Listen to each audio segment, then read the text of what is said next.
Bom dia, queridos, graça e paz. Bom dia, família.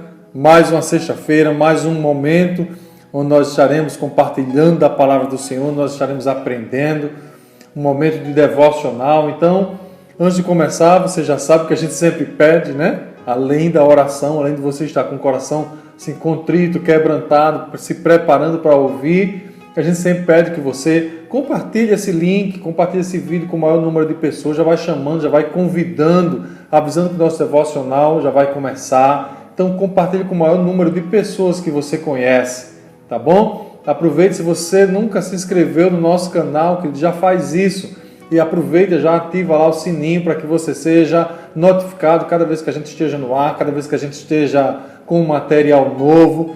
Já vai aproveitando, seguindo a gente nas outras redes sociais, no Instagram, no Facebook. Lá nós temos fotos, nós colocamos o dia a dia da Igreja Batista Família Azul. Então se inscreve, segue a gente em todas essas mídias. Eu tenho certeza de uma coisa: Deus vai falar com você, vai ser bênção sobre a sua vida. Disso aí eu não tenho dúvida sobre isso, tá bom? Então já vai compartilhando, já vai chamando as pessoas. Enquanto isso eu vou passar aquele nosso vídeo de 30 segundos para que você faça tudo isso e já se prepare para ouvir da palavra do nosso Deus. Volto já.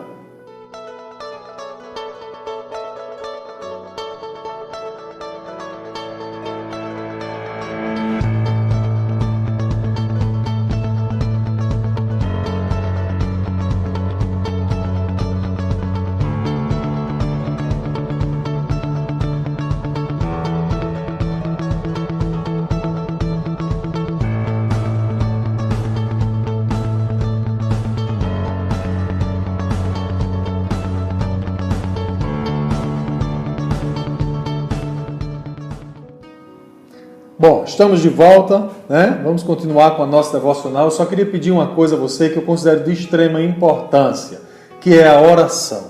Não posso continuar essa devocional, não posso ministrar a palavra do Senhor sem nós orarmos por duas coisas, dois motivos, tá? Primeiro, você vai orar por você, pedindo que Deus fale com você. Diga: Senhor, fala comigo. Não vai ser uma oração longa, não, uma oração curtinha mesmo. Pede a Deus que fale com você. Aproveita, ora por mim. É muita responsabilidade chegar aqui para compartilhar uma palavra de Deus. Então nessa hora você vai orar por você e vai orar por mim, tá bom? Vamos orar juntos nessa hora? Senhor, nosso Deus e Pai Todo-Poderoso, nós louvamos, nós bendizemos o Teu nome por mais este dia, por mais uma manhã onde a Tua misericórdia se renovou sobre as nossas vidas. Damos graças pela Tua fidelidade, pela Tua bondade, pelo Teu amor, pela Tua graça infinita. Senhor, nessa hora estamos aqui reunidos querendo ouvir a Tua voz, precisamos ouvir a Tua voz. Por isso, Espírito Santo do Senhor, toma tudo que será ministrado nessa manhã e fala comigo, fala com cada um que estará conectado, assistindo essa devocional, não importa o dia, mas fala conosco, Senhor. Fala através de mim, que não sejam palavras de sabedoria humana, Senhor, seja tão somente palavras vindas do alto, do Teu coração, do Teu trono. Que não sejam palavras de sabedoria tudo que eu te peço nessa manhã, porque queremos ouvir a Tua voz. Por isso eu te peço, Espírito Santo, fica à vontade, ministra aos nossos corações. Te peço isso em nome de Jesus Cristo. Amém, amém, amém. Glória a Deus. Fique na expectativa, querido, porque o nosso Deus é um Deus vivo que sempre fala. Bom, nas últimas semanas eu compartilhei aqui com você sobre vocação, sobre chamado. Eu creio firmemente que você tem um chamado, uma vocação, que você faz parte de um plano, um projeto de Deus para esse tempo, para esta cidade, para esse estado, e Deus quer usar você. Então, durante todas essas semanas, mas foram 5 semanas falando sobre isso. Então eu creio que você já entendeu qual é o seu chamado, qual é a sua vocação, o que é que você tem para fazer. Por isso que hoje, se eu for colocar um título aqui, nesse vídeo é Usado por Deus. Por que eu coloquei isso? Porque eu sei que você quer ser usado por Deus, você quer ser usada por Deus, você entendeu que tem esse chamado, esse dom, e você quer ser usado. Eu tenho certeza disso. E eu sei, amado, que Deus quer usar você. Só que eu queria compartilhar algumas coisas. Ontem, no vídeo, na devocional de ontem, pastor Fábio compartilhou algo que o Senhor tinha ministrado ao coração dele. Se você não assistiu, corre, está lá, não perde, tenho certeza, vai ser bênção na sua vida. E algumas coisas foram me chamando a atenção dentro do que ele falou ontem.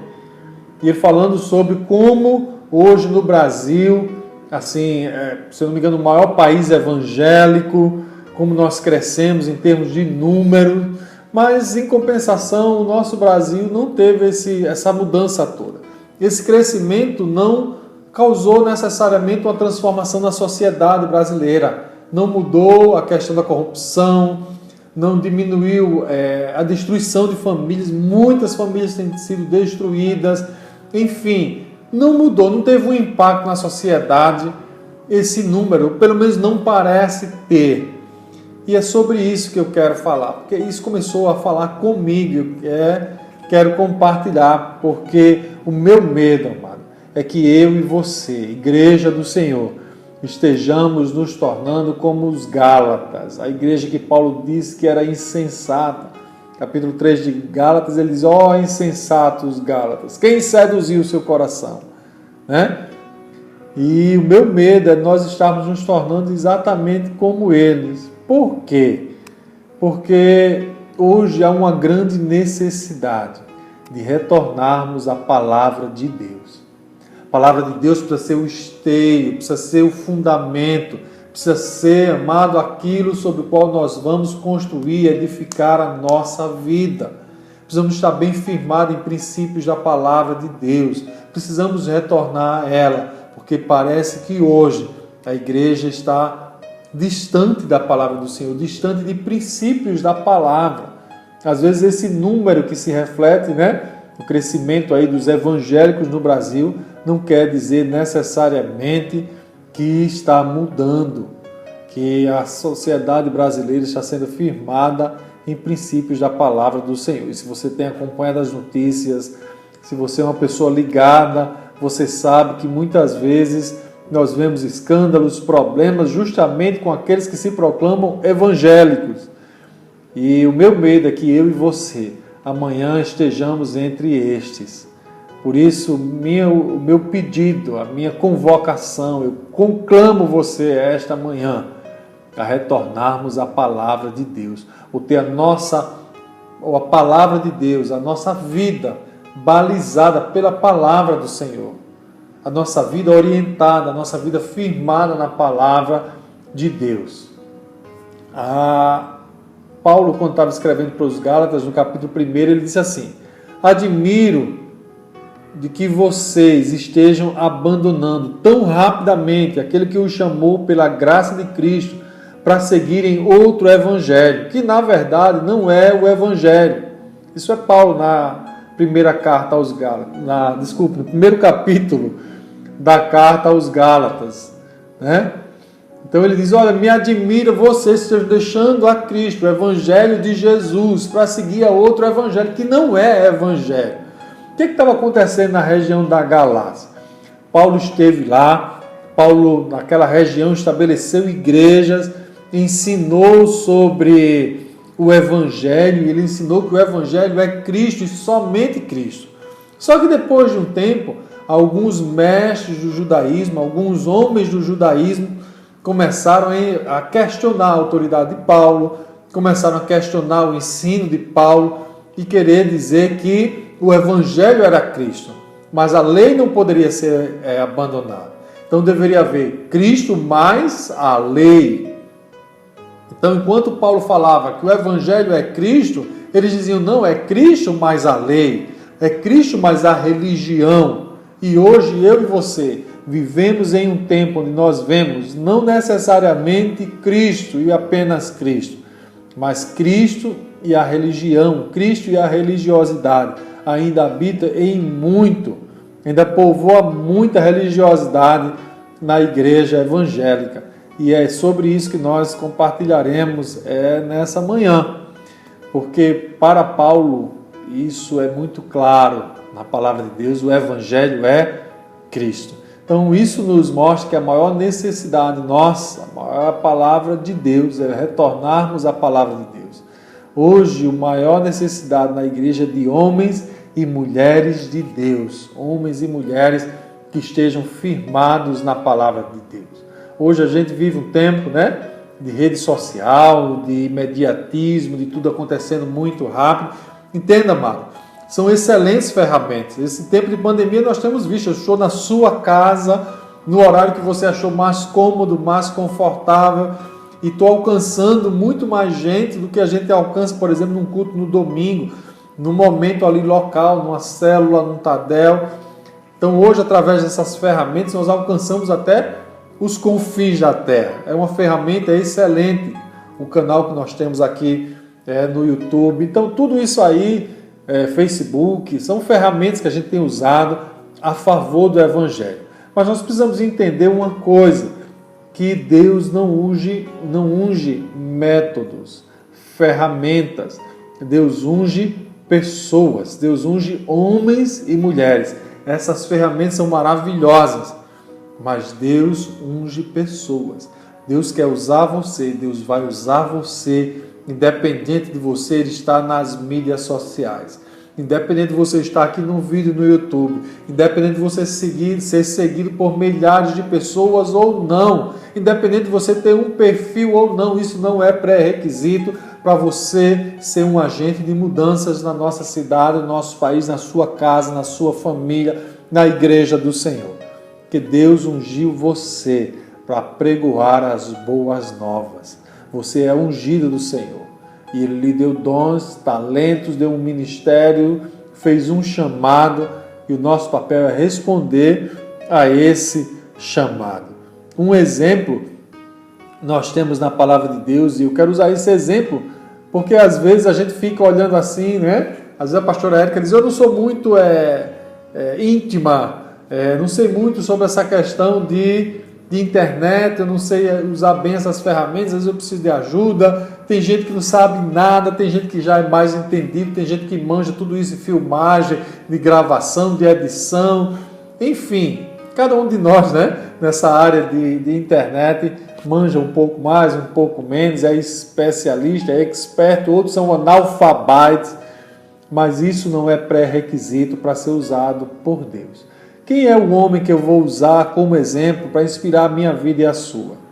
É um homem que era totalmente fora dos padrões da sua época, fora dos padrões da religião da sua época. Um homem que está lá em Lucas, no capítulo 3. Esse homem é João o Batista, ou João o Batizador. Esse era uma figura, mano. Era um homem que era totalmente diferente. Havia 400 anos que a nação de Israel estava sem ouvir uma voz profética. Se você tem uma Bíblia mais antiga, eu procurei nas minhas, não achei para mostrar a você, mas se você tem uma Bíblia mais antiga, você vai ver que entre o Velho Testamento e o Novo tem 4 páginas em branco.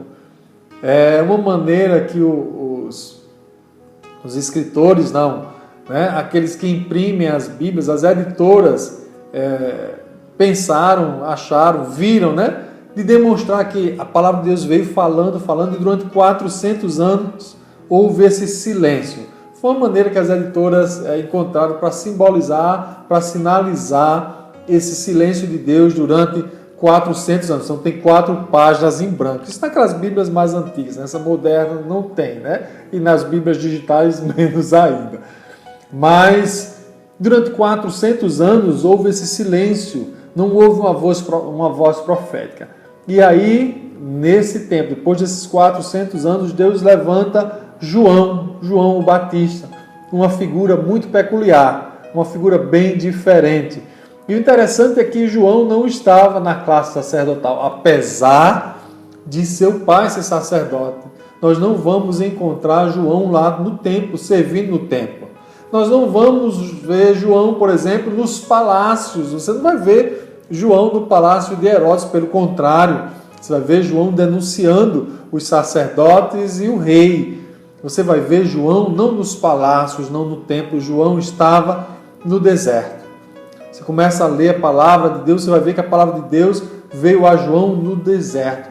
Isso nos mostra, que Deus às vezes usa pessoas diferentes, pessoas que até eu e você consideramos estranhas, mas Deus vai usar em lugares estranhos, em lugares diferentes, não necessariamente nos palácios e nos templos. Deus às vezes vai usar você e a mim no deserto e de uma maneira diferenciada, às vezes, como usou João.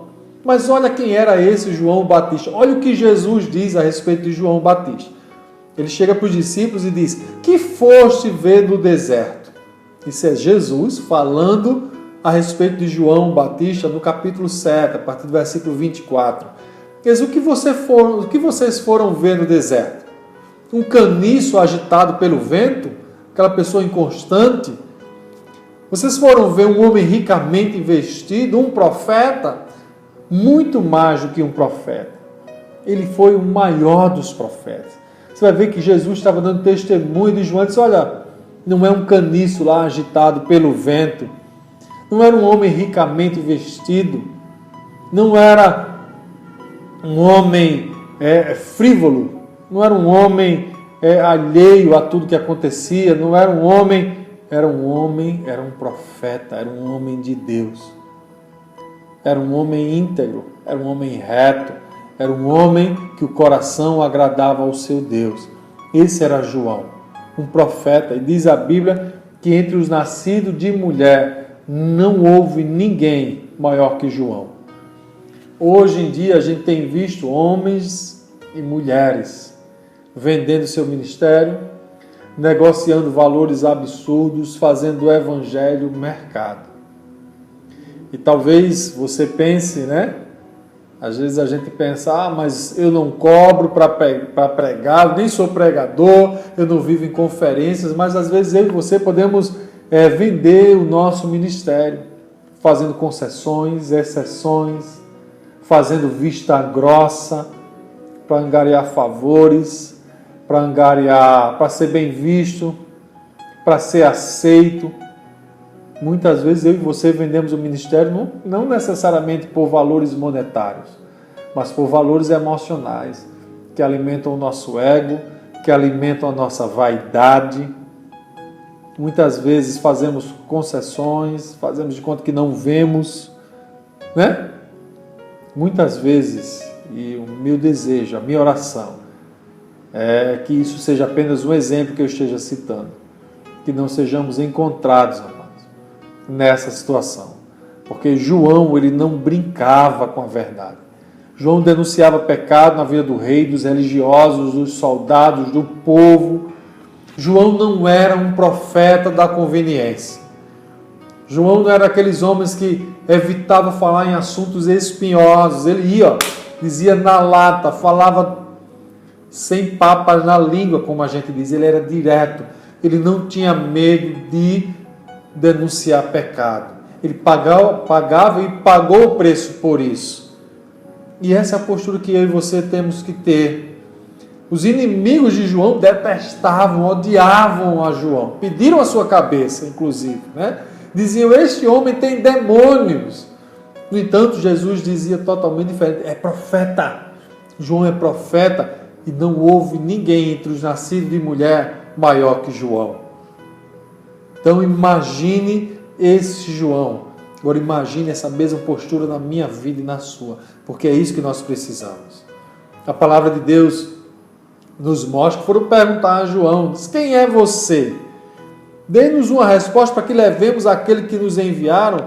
O que você diz acerca de si próprio? João respondeu com as palavras do profeta Isaías, diz a palavra de Deus: eu sou a voz que clama no deserto.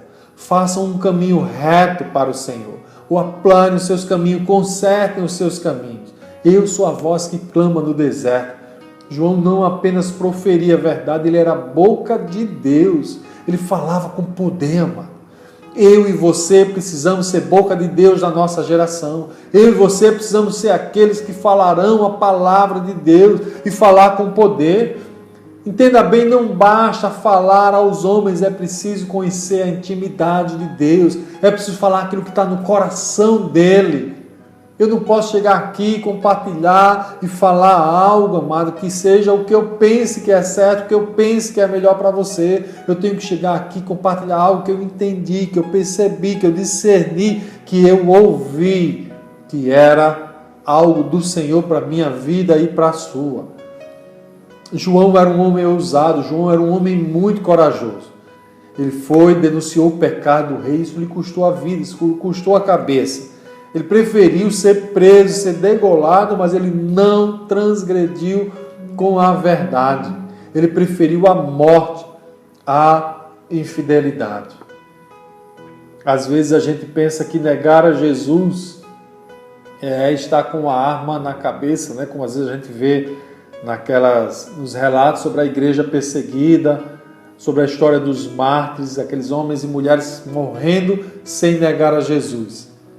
No entanto, às vezes nós podemos negar a Jesus com as nossas atitudes, com a nossa omissão, com a nossa palavra ou com a nossa falta de palavra.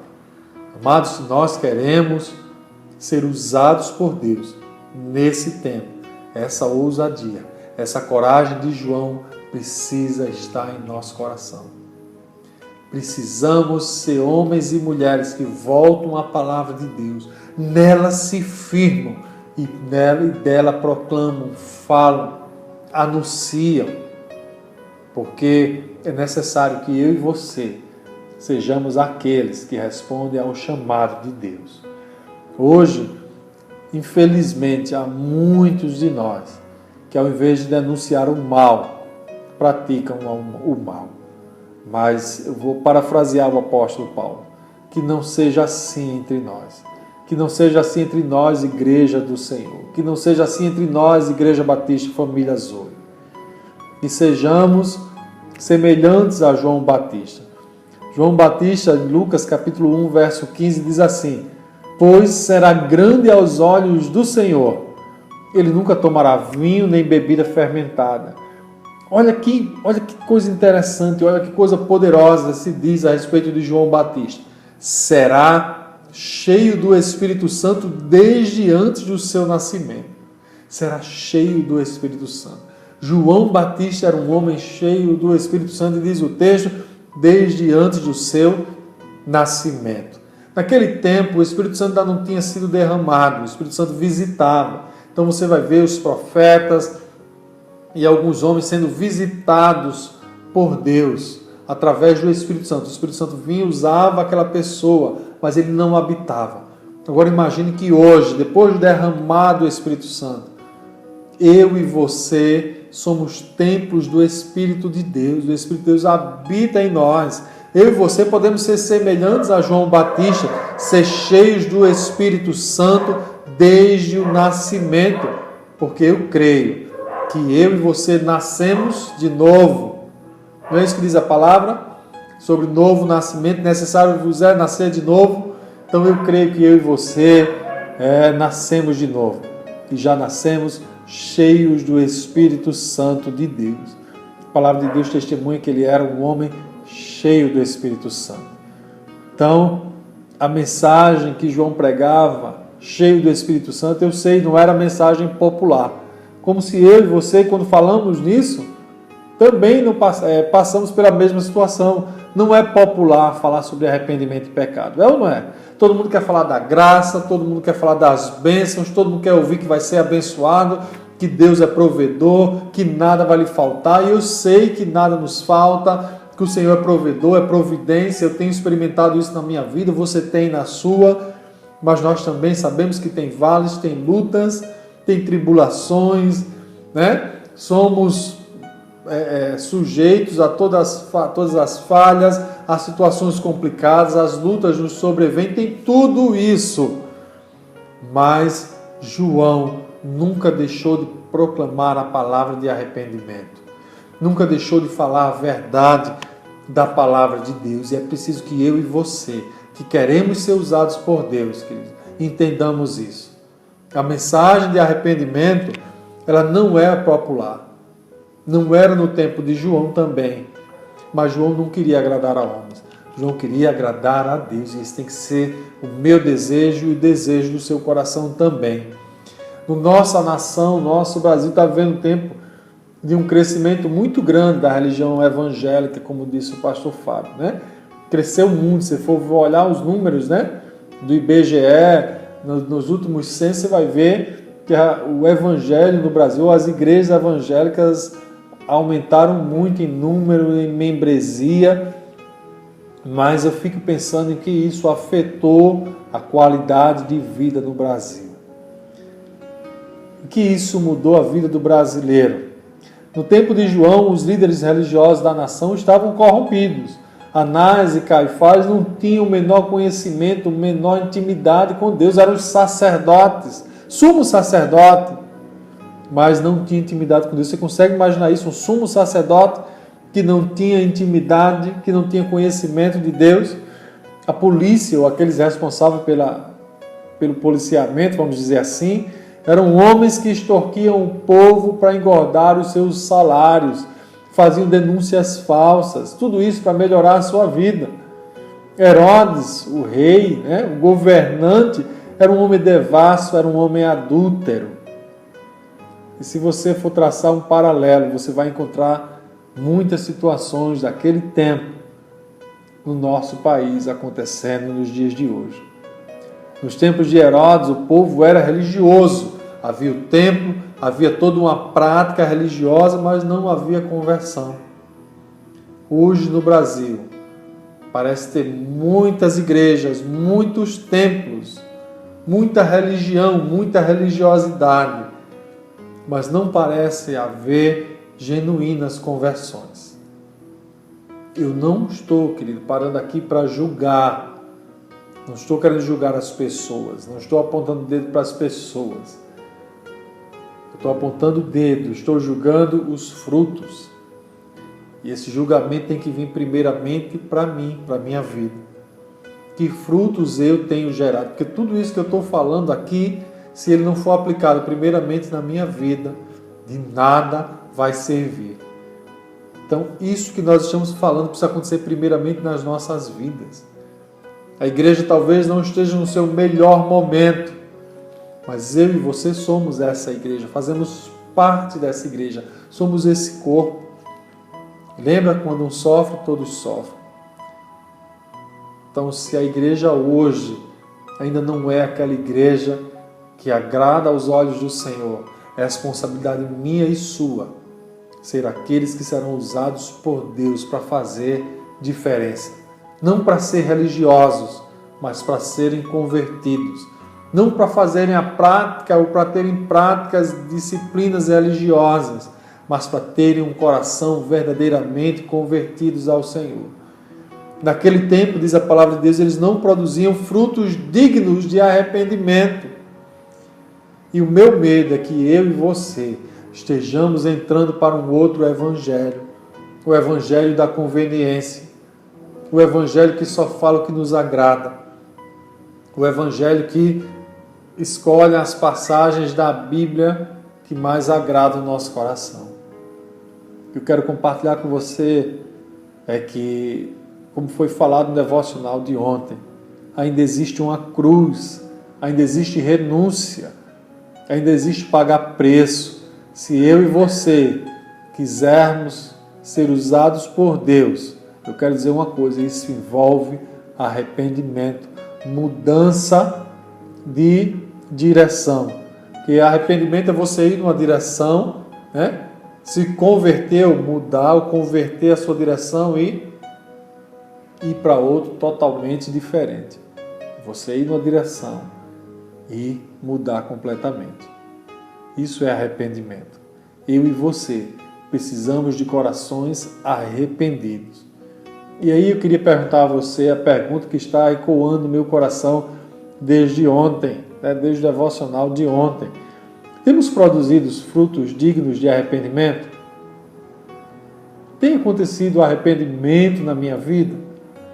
Sabe por quê? Porque quando a igreja se arrepende, o mundo começa a ver a salvação de Deus. Quando a igreja se arrepende, a salvação de Deus irrompe além das quatro paredes. Multidões virão a Cristo, amado. Eu sei que a gente está vivendo esse tempo de pandemia. E a expectativa, eu vi muita gente já falando sobre isso, é que quando for liberado, muita gente vão afluir para a igreja.